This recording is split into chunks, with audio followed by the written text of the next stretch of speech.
Hello and welcome back to the Boropolis podcast. As always, I'm joined by Nathan, and on this week's episode, of course, we are going to be talking about the last minute Delano dagger. Boro left it late and give us all a scare at the Hawthorns on Friday evening. Me and Nathan were in attendance, so we've got plenty to talk about on that front. As we did last week, we're going to do a transfer roundup once we've discussed West Brom, so stay tuned for that. And then, of course, we've got two games to preview as well. So, Nathan, we're recording this on Sunday evening. For the listeners and viewers of YouTube that might think we look a little bit worse for wear than what we usually do, we did stay down in the Midlands after the West Brom game. Friend of the show, Alex the Coventry fan, you'll have known him from years back from doing Coventry previews.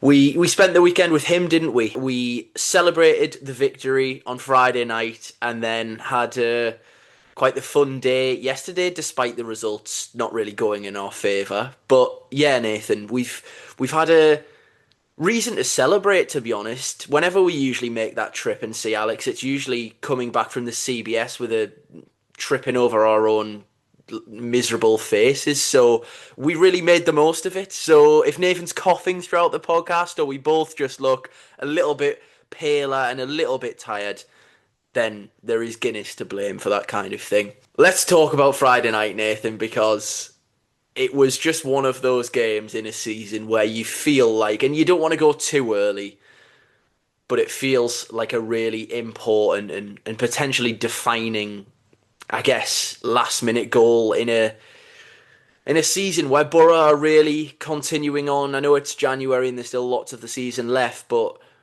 you look at the way the results have gone on Saturday, and it feels an even bigger goal now in hindsight than even what it did at the time when Delano Bergsorg slots that ball in. Yeah, totally. It was a horrible game to watch, really, if I'm honest. I thought that in the first half, both sides were pretty poor. I thought West Brom, obviously, we didn't know what they were going to look like going into the game, obviously, with it being Eric Ramsey's first game in charge. Hearing all the things prior to the game about him and his Minnesota side being 5-4-1, good at set plays, sort of your typical anti-football type stuff, and thinking, yeah, what are we gonna be up against here? And seeing their starting 11, we were walking to the ground and thought it was pretty much five defenders and five attackers, but it was very much their wingers being wing backs and midfielders being very deep with one up front, which it was not very pretty on the eye. But to be fair, they did have the better of things early on with a couple of chances on the break, and Bryn made a couple of good saves.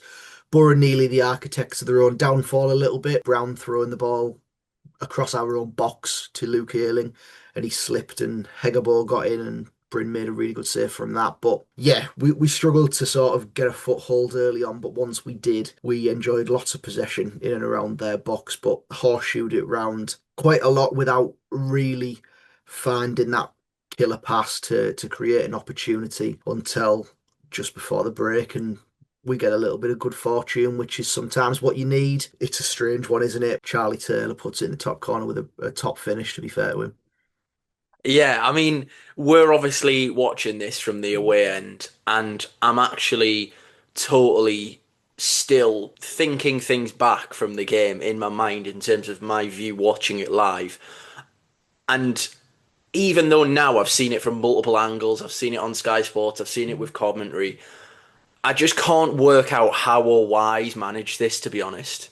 And it's quite funny because I seen someone during the summer. We were actually linked with Charlie Taylor. I don't know if you remember, but someone replied to the tweet this morning. And I got their notification on the Boropolis account, basically saying, "Well, we didn't sign him, but he's been a good addition regardless." And I thought that was quite funny because it was, as you say, pretty comical. Obviously, Hackney really pivotal in this goal, but as he is for all three, and as you say, it's the part of his game which really catches the eye, isn't it? Those forward runs, and to be fair, it's a good effort, especially given that it's Gilbert's weak foot, and it's just a slice of fortune. But I actually felt in the first half, and to be totally honest, for the full game, really, it wasn't that Borough were bad, but I didn't think it was one of our best performances under Hellberg. And I think as much as, you've got to play what's in front of you, I actually think West Brom. Now, there's two sort of perspectives for this.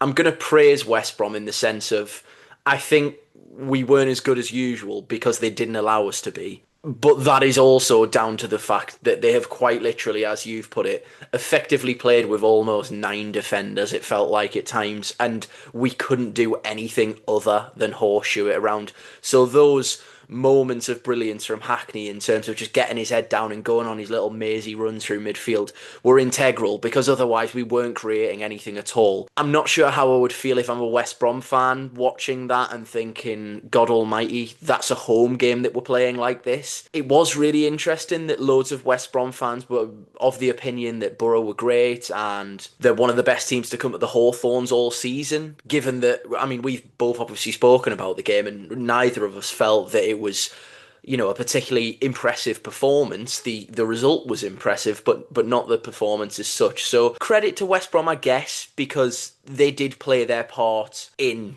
well, preventing Borough getting into the rhythm and playing short, sharp passes and really putting a team to the sword. That continued in the second half a little bit, and I think in fairness, again, we're going to talk about Hayden Hackney. Great finish from Sammy Silvera, firstly.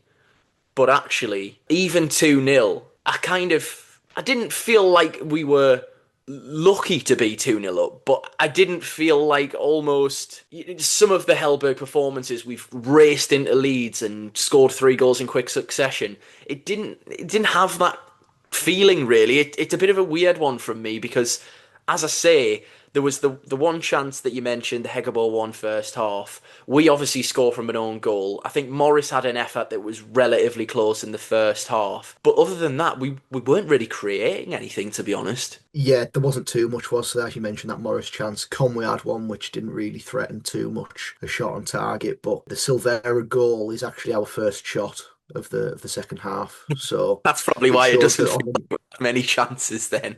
yeah, so it's to be fair, again, it's a well worked move from Hackney really being the main creative fulcrum in midfield for Borough, just getting that ball and just driving at players. A little bit of good fortune as well with it, sort of taking a ricochet off a West Brom player who tries to intercept it, but a ball forward to Whitaker, which again, it's fortunate, it just sort of escapes a West Brom defender. And again, Whitaker's pass.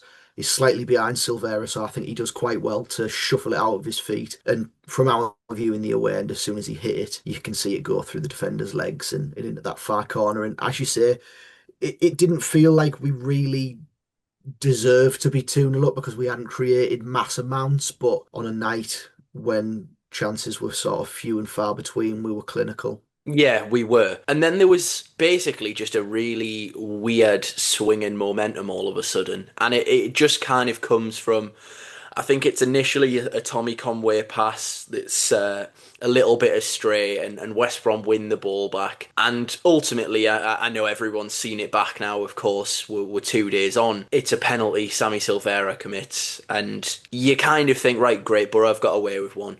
And then Isaac Price sticks it in the far corner. Now, I have watched it back multiple times, and I've watched it back literally just before we've started recording. And I must say, given that it's virtually on, well, it is on the edge of the box. It was in the box, but it was right on the edge of the free kick. And I think it's one of those routines when you're that close to the goal where it's got to be the exact free kick that West Brom took, really. Roll to one player, the other one kills it dead, and then you just lash it as hard as you can and hope that the opposition defenders don't get out and manage to block it. I think in that sense, because he's blasted it, it's a great strike. It's really precise because it is in the corner. But Solbrin almost dives past it. And I don't want to criticise him because I don't think it's a huge error. But judging back, I think probably he might feel a little bit disappointed with that one. I mean, I know Hegbo had a chance and he made a save at 2-0 and it is a really good save to be fair to Bryn, but with the goal, I don't know how many times you've watched it back at all or if you've watched it back since we've both got home.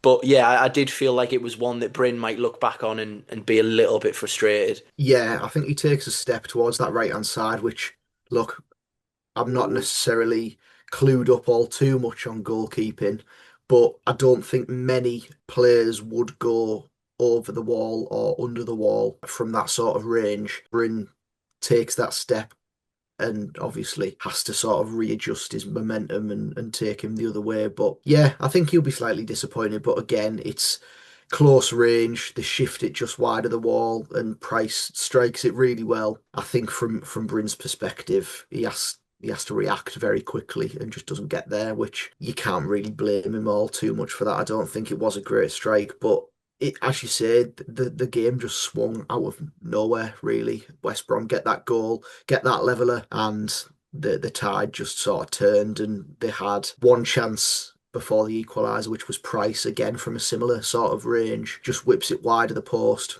And you're thinking, come on, Boro, you have to dig in. And then obviously West Brom play a ball into Madger, who dropped a little bit deeper, played it up the line to Illing Jr., who cuts it back, and Hackney stretching gets there ahead of, I think it's Price on the edge of the box, and just diverts it really nicely into the path of Jed Wallace, who Jed Wallace is one of those where I don't actually think his record against Borough is tremendous, but it feels like he always does score against us.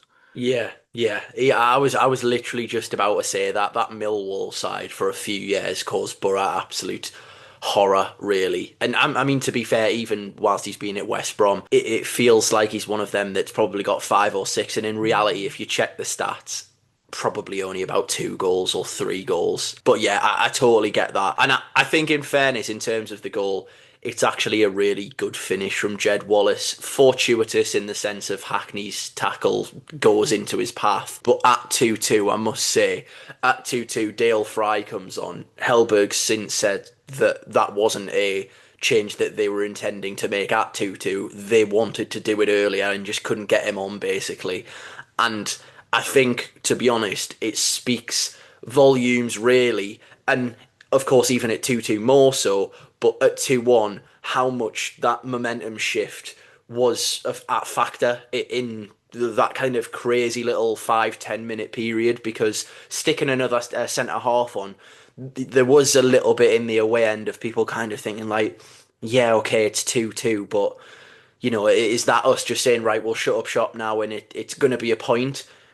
And in reality, I think at that moment in time, we were both of the opinion, well, yeah, it's slightly disappointing because we've conceded two and lost a 2 goal lead, but it might actually be needed because, as I say, that momentum was so strong that you kind of only felt that there was going to be one winner when they levelled it.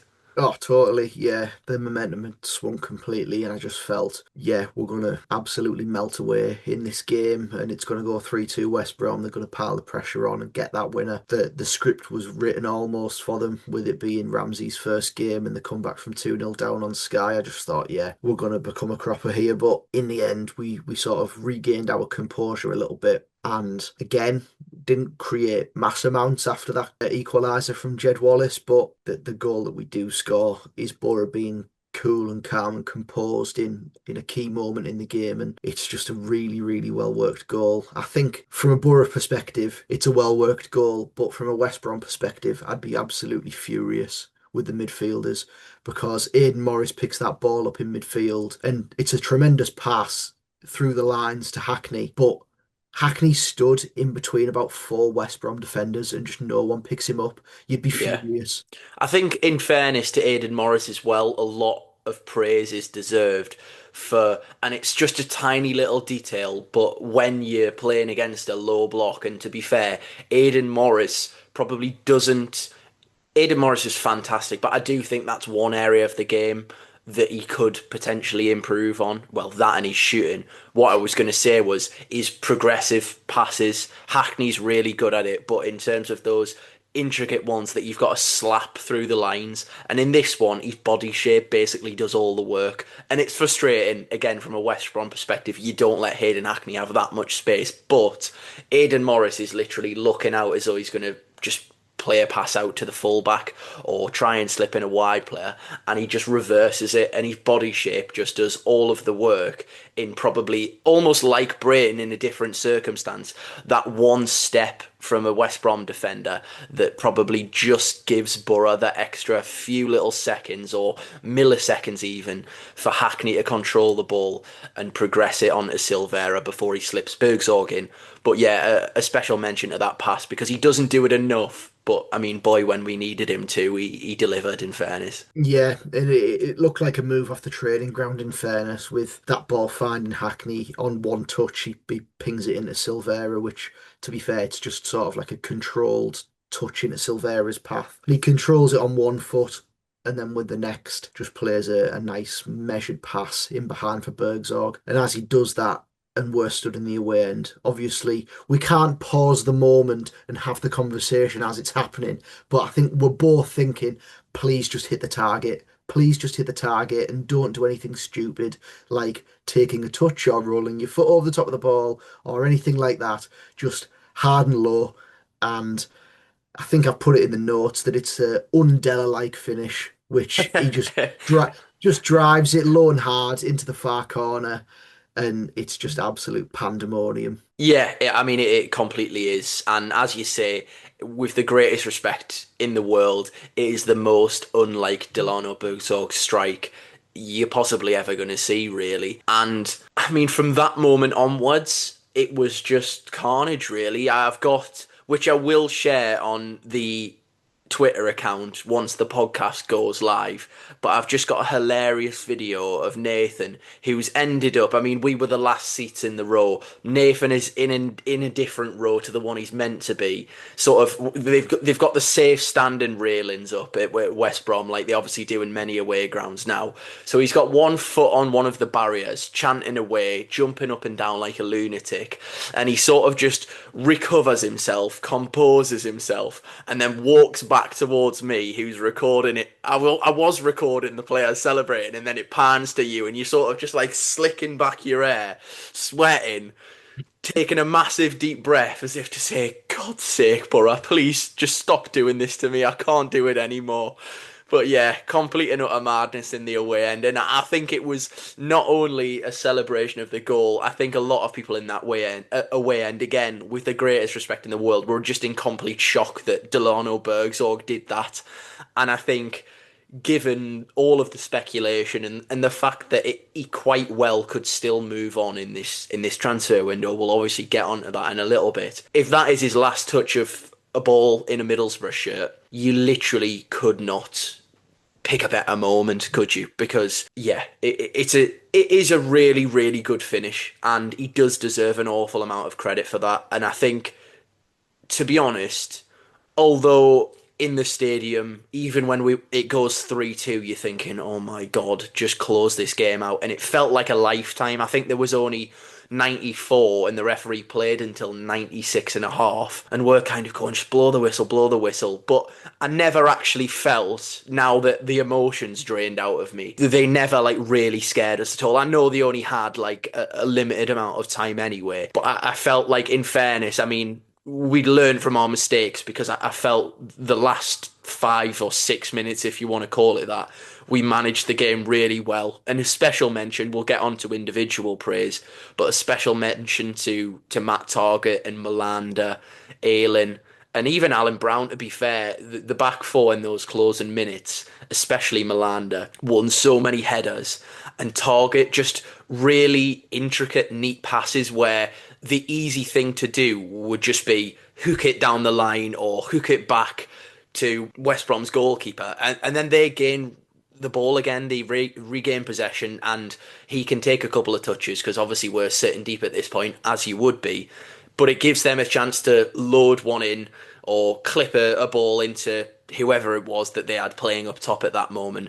And rather than do that, Matt Targett 3 or 4 times just picked out a pass, composed himself, passed it to Bergzorg or passed it into Castledine. And those types of moments, and again, I know pretty much every podcast and every Borough fan will have talked about it and seen it, but Dom Shaw put a tweet out about Borough this season not dropping any points from winning positions. And last season they dropped 25. And I know it's something that can't be sort of accounted for in data, but that little bit of experience from Matt Target and that little bit of know-how, just not to panic in situations like that, goes so far. And I just think it does deserve a mention because obviously closing out games, if we haven't dropped points from winning positions this season, there is quite clearly a bit of nous in this Boro team and especially in the back line with the likes of Ayling and Target. So a huge well done for all of them, but especially those defenders in the closing few minutes. Yeah, I think as you mentioned, that video of me with just every emotion on my face after scoring that last minute winner, and on my way back to the seat, I'm thinking, "Oh, we've got another 5 minutes to play." Yeah, and I honestly, I don't think I said a word to you in stoppage time because I was just You didn't. a little bit panicked and thought, please just see us over the line here. And to be fair, we weren't in any real danger at all. We defended it really well. And yeah, I think to be fair, it was our first sort of sighting of Leo Castledine as well off the bench, who played as a auxiliary number nine. When he came on in stoppage time, and to be fair, he won a couple of flick-ons, looked a bit energetic up front and pressed quite well just to sort of give us a little bit of a break at the back. But yeah, we got over the line and that was the main thing. And yeah, the away end was just top draw all night and rewarded for the trip on a Friday night, 2,500 down there. Absolutely top draw. One away day that'll live long in the memory. Yeah, it absolutely will. And finally, just a Borough. I mean, I was happy enough to see a couple of goals, to be honest, but a Borough win for me. I think we worked out that the last Borough win that I seen was Birmingham away under Chris Wilder. So, I mean, that goes to show how long of a streak that I've had. And I must say, I haven't kind of done loads of away games during that period, but it's still a long time to go without seeing your team win away from home. So yeah, a huge moment and a huge win. And I think before we obviously move on to transfers, we've got to single out a couple of people because yeah, again, I'm kind of I don't want to, whilst the window's still open, invite or enhance his profile or ever growing profile even more. But what have we signed in Adelson Malander? I mean, he is a monster. I almost feel that, if I'm honest, the championship looks too easy for him. He looks like if he was playing on FIFA, he'd be semi-pro at max because he just sort of strolls about, doesn't really break sweat, wins every header. Should have actually scored, to be fair. He's really unlucky. But his recovery pace, he doesn't have to use it that much because he's usually in the right spot anyway. But I think we particularly, and I want to say it was at 2-2, and it was the start of an attack actually. But there was one moment where the ball's clipped into the channel, or like the sort of gap in between the right back and the centre half, and he's got someone chasing behind him. And so many defenders in the Championship, some even in the Premier League, would just think 2-2. I've got an attacker up my arse. Just hook it into the channel. To be honest, if I hook it out of play, people aren't going to be that bothered. Not Adelson Malander. He, on the spin, just reverse passes one straight into midfield and start off an attack. And I just turned to you and sort of went like, we didn't even say anything. We just raised our eyebrows as if to say like, he's really good, this fella. Yeah, just looks like a different level, doesn't he?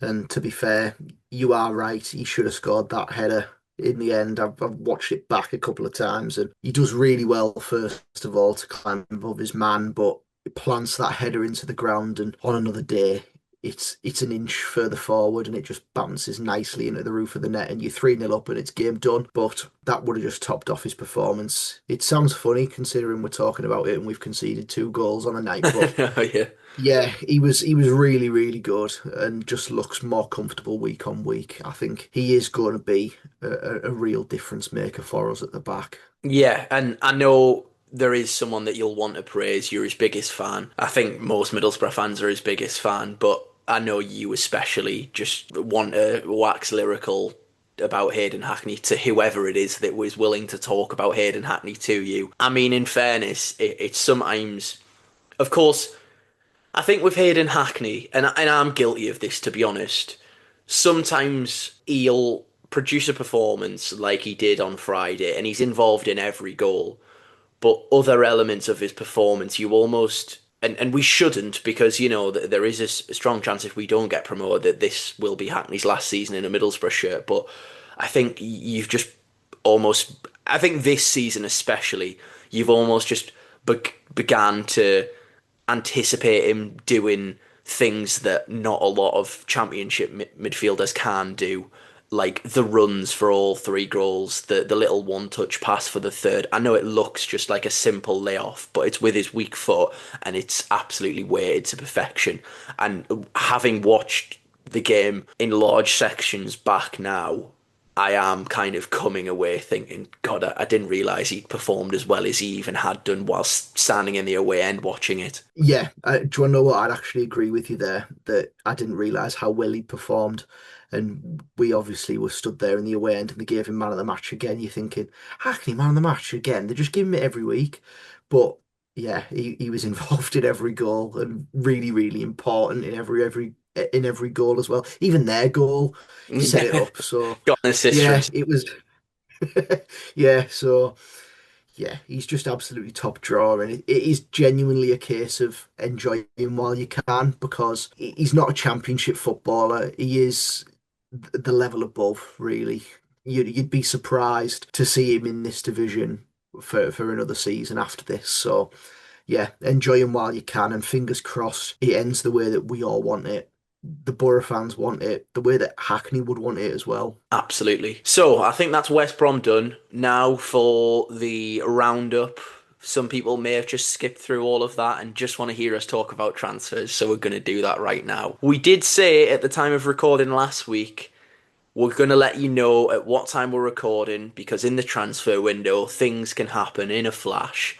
And lo and behold, I think it was Monday morning perhaps, there was an article from the BBC regarding Bristol City and Middlesbrough making an offer for left back Finley Munro. We obviously have got that deal done now. I think a lot of people were very much of the opinion, right, okay, well we've already signed Castledine, young profile, but we've paid a little bit of a bigger fee for him. I think we've what Borough have been really good at over the last few years in terms of recruitment is we've been able to capitalise on people's contractual situations. And with this one, and bearing in mind all of the praise that he's got, and bearing in mind some of the comments from Ian Holloway, it sounds like we've picked up a player who, in any ordinary situation, has gone out on loan to League Two, looked, I mean, you spoke about Hackney, but a lot of EFL fans and content creators believe that Finley Munro was, well, just simply put, far too good to be playing in League Two. And because of the fact that he only has a few months remaining on his Aston Villa contract, we've nipped in and said, yeah, well, we'll pay you some money now. Obviously, we've watched League One, the Championship, League Two, and the Premier League, I'm sure.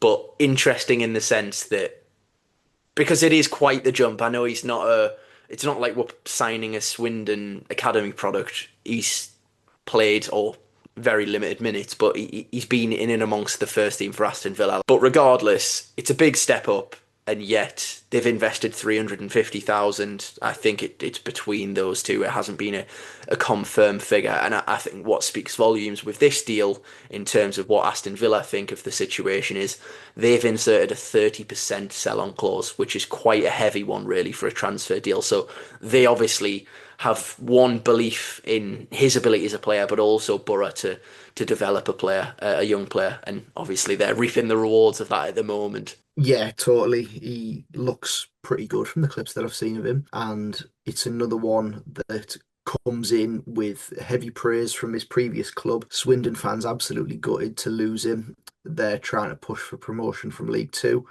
and in the automatic promotion places at this moment in time as well. So those are promising signs that he has played actual men's football and there have been some really, really good performances in there for him. First of all, availability's the main thing. He played every game but one for Swindon this season, which he was suspended for that one. So that's really, really positive.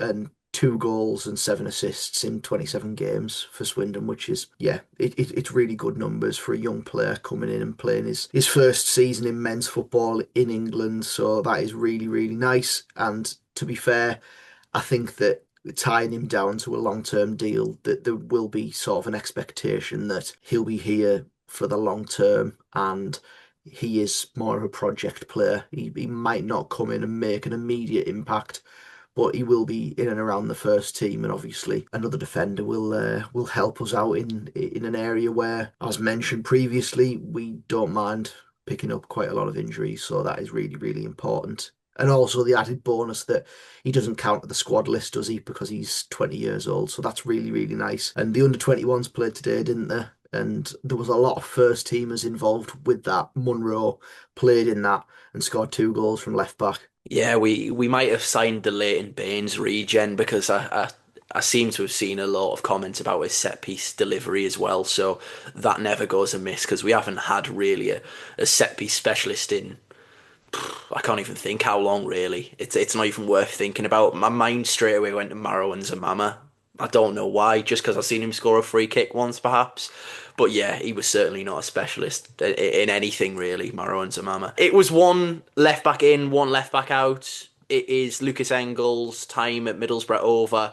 I think the writing was on the wall. We all saw it coming. He's gone back to the MLS, joined Real Salt Lake, Matt Crooks' previous team, and we've even got a fee for him. Yeah, I mean, there's not a lot to say. We kind of covered in the last podcast, really.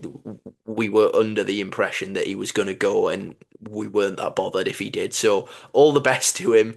I just don't think he was ever of the standard to kind of be a top promotion chasing left back in the championship. Before we move on to incomings and Bergzor, because that almost feels like related to incomings, Matt Target, the saga rolls on, and we thought we'd finally got to the stage. We knew we didn't have a definitive date, but we knew it was coming up, the recall deadline. Now, what we now know is Newcastle have essentially just gone, well, we've got all the cards here, so if you don't agree to it, we'll have him back. And even if he doesn't play, we're not bothered about you. We're just protecting our own interests. And that's why they've been able to extend the loan deadline to the back end of the window. Because I think the conversation between the two clubs probably went something like this. And I think even from your understanding of the situation, it very much was a case of Newcastle going, we're thinking of recalling Matt Target. Middlesbrough, well, the deadline's up today. Newcastle, well, he's our player. And because of the fact that the deadline is today, if you don't let us extend the deadline, we're having him back anyway. So you're extending the deadline. Middlesbrough have just gone, well, we don't want to lose him, so I guess we've got to say yes. And that situation, as much as it is a worrying one, the later in the window it gets, and the comments that Howe's repeatedly made now, you do feel like it is genuinely Newcastle's last resort, not only for themselves, but also I think they are bearing in mind Target's feelings here. And it's frustrating because they've been able to, I mean, a deadline's a deadline, isn't it? But they've been able to extend that, and it is a bit annoying because you just want a little bit of closure on that. Yeah, of course you do. That's what it's all about. But as you say, I think that with it being almost 3 weeks into January now, if they were going to do it, they probably would have done. Obviously, it's a difficult month for them, literally playing Sunday, Wednesday, Saturday, Tuesday, week in, week out in all competitions, and they are short in the left back and centre half department. Yeah, that's frustrating, but the news is that Dan Burn will be back in the next couple of weeks, so fingers crossed that he just hurries his arse up and gets himself back training and back ready. Also, the richest club in the world, spend some bloody dough then and sign a Yeah. centre half. Yeah, they could do that. I mean, I know they plead poverty because of FFP and all this PSR and all that kind of thing, but yeah, put your hands in your pockets. I seen Howe say, well, we don't want to rush into something. Like, you've got enough money where it's not going to be too much of an issue if you just sign someone on loan and pay some astronomical wages. Just get on with it, Newcastle, and leave Tiggs here. Let's talk about incomings then. The main one to start with, Jeremy Sarmiento. There was reports midweek that that one was pretty much on the verge of being agreed, but from our understanding, that one is not close at all, really. And obviously, we will always kind of say, whilst we're doing these podcasts because we're recording on Sunday. By the time this is edited and uploaded, could be a whole different story. But as of Thursday, I believe, the last conversation that we kind of chased it up, it wasn't. It was basically a no, it's not close. And I know Dom did report that as well, but even a couple of days after, because I think the Sarmiento stuff come out on, was it Wednesday night or Tuesday? Wednesday, I want to say. Wednesday. So even kind of a day later, when things can still change, it was it's not close though. And as we reported or spoke about really on the last podcast, it is a permanent signing that Middlesbrough want to make. So of course, firstly, he needs to be recalled by Brighton, which I don't think that's in question whether he is or he isn't. But obviously, Brighton are a selling club, and I think we've seen from some of the more high-profile sagas over the years that they will get what they feel they deserve for every single player. Whether it's only the difference of £1 million, they will do so. So that seems to still be rumbling on. In terms of other incoming rumours, there was obviously the talk of Joel Perot. Again, from our understanding, I know we give it the Red Cross, but it's not something that Middlesbrough are interested in at all. And to be honest, I don't think by the sounds of it, Joel Perot is interested in playing in the Championship full stop. Now, if Leeds go and sign another striker, he might have no other option. But I think, yeah, if he does sign for a championship club, it won't be Middlesbrough. And I think there's probably a certain type of forward that Kim Hellberg is looking for, and that is not a Joel Perot type profile. Yeah, he's an interesting player, Perot, isn't he? He's not really a number nine, and he's not really a number 10 either, to be fair. A typical 9.5 if you want to go to sort of Twitter tactical terms, but nothing on the Boro striker front, unfortunately. But I'm sure they'll be working very, very hard to get that number 9 over the line. Yeah, and it's always been the case. I know people are obviously getting worried, and understandably so, because we are desperate for one, but nothing's changed in the sense of I think we everything that we were told is Borough were going to try and at least make three attacking signings. So obviously Castledine ticks off one of those. You'd like to think that Sarmiento will probably be the other, and then that third will be the striker to add as what will hopefully be the cherry on top of the icing, really. In terms of other things, just to quickly touch on, I know there's weird speculation regarding Keeler Dunn at Barnsley. No interest at all from Middlesbrough there. So that's, again, a player that won't be signing for Middlesbrough. On Seny Dieng, still rumbling on. Nothing really to add since we last spoke about him. And I think wrapping up the transfers, we have to talk about the hero on Friday night, Delano Bergsorg, because it just keeps on bubbling away, really, that I think, not that we're saying there's an agreement as such, but I think if you look at it like a dominoes situation, certain dominoes have to fall for Bergsorg to go to Bristol City, and that is probably going to be us adding our own additions. And as we said last week, it is a case of additions, as in plural, and that was before we signed Castledine. So obviously that's one. You'd like to think it'll be Sarmiento, but I still think there's a very realistic possibility that Delano Bergsorg moves to Bristol City between now and the end of the window. Yeah, you'd think so. We'll wait and see on that front, but yeah, it looks like it's just going to be one that rumbles on all the way till the end of the window, that one. Yeah, and just on outgoings as well, we haven't touched on it, and I don't want to go over kind of old news, but Free Sonner, could we see him potentially exit, Nathan? Well, if he wants to be freed, then yeah. But yeah, it looks like he's been freed and played for the under 23s today or the under 21s. But yeah, what a sort of weird going on that is. I think from his point of view, yeah, you want to play games if you're a footballer and you've moved for relatively big money to England, but you can only get in the team if you perform in training and you make the most of your opportunities when you get them, which I think there's certainly an argument to be made as a Borough fan that goes there week in, week out and watches them up and down the country that he hasn't made the most of his opportunities at this moment in time. And yeah, there must be a reason why he keeps warming the bench, I suppose.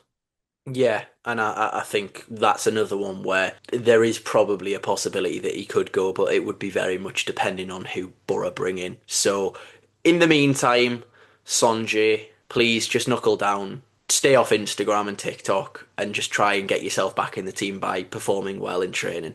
That would be my advice to you. Let's look ahead then, Nathan. Stoke and Preston. We'll group this as a bit of a preview. I know they're separate teams, although they're very much kind of the stalwarts of the championship over the last few years. So there is a lot of similarities in the sense of that.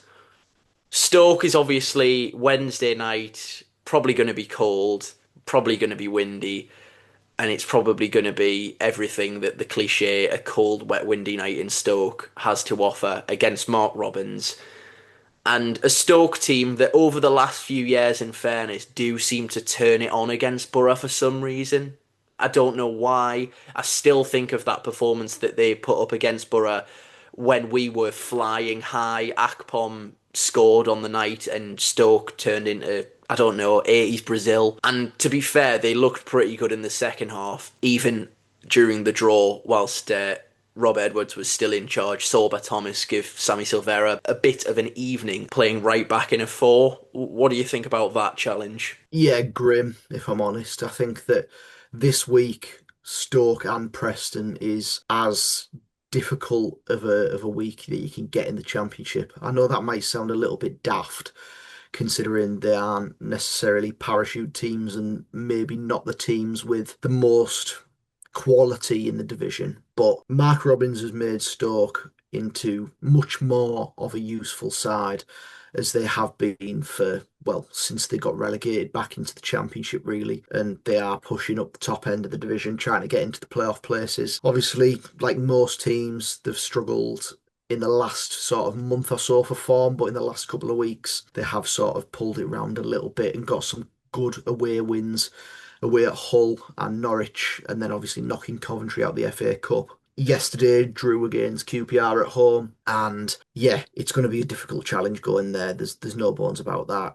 Mark Robbins' record against Borough is pretty good, albeit it's going to be a very, very difficult game going to Stoke midweek, and then having to follow that up with Preston at the weekend is also terrible. Just a last thing on Stoke. Obviously, Sorba Thomas is the main guy, and we all know about Manhoff and Bai Jun Ho in behind the centre forward.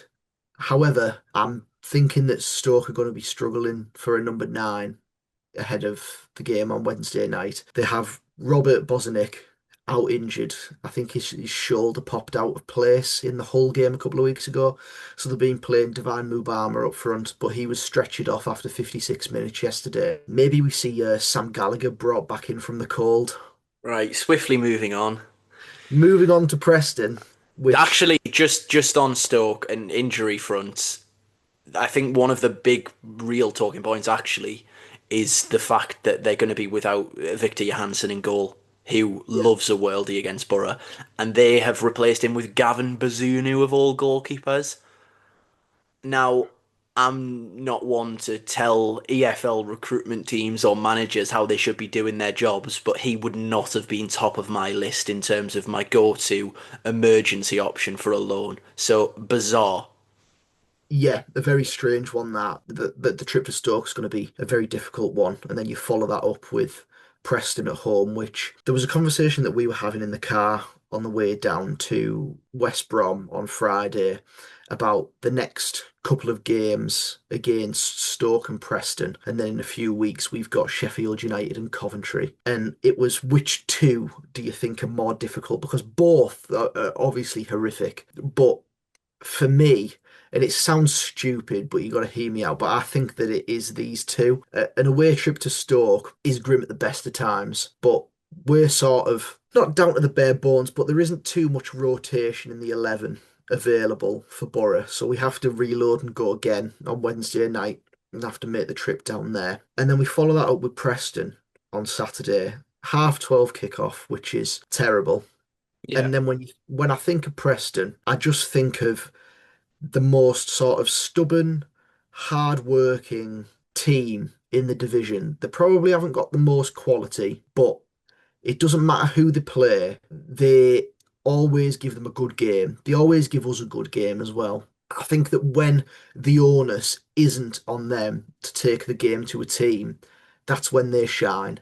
And to be fair, that's most of their games, really. That they aren't necessarily thought of as one of the best teams in the division. So teams probably think, right, okay, we've got Preston today, so let's give it a good go at them. But they are very workmanlike. Three at the back, no nonsense defenders, throw the body on the line, three workers in midfield who all get about the pitch and harry you, try and close up central areas, which of course is Boro's sort of main avenue of creating chances, really. That is where all of our better players are and occupying that space in the centre of the pitch. And then the two danger men up front, which is sort of like a little and large partnership with Osmajic, who is back from his ban, but a player who's really stood up this year is Lewis Dobbin, who obviously scored a cracker at Deepdale against us. I think that it's just a horrible two fixtures in this week, if I'm honest, because they are not the most attractive teams, not the two teams that I think would necessarily take the game to Borough and try and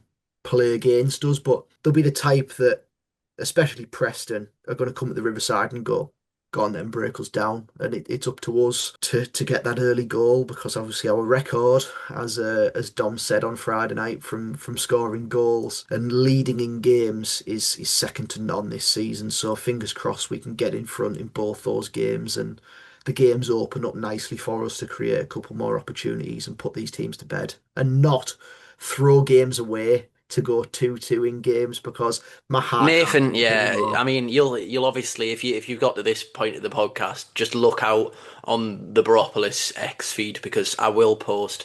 I've made the promise now. I'll post the video of Nathan looking like he's post heart attack, just walking back towards me. So you'll be able to see that. It's no good for your heart, is it, mate? They need to look after you a little bit more and just put teams to bed nice and early.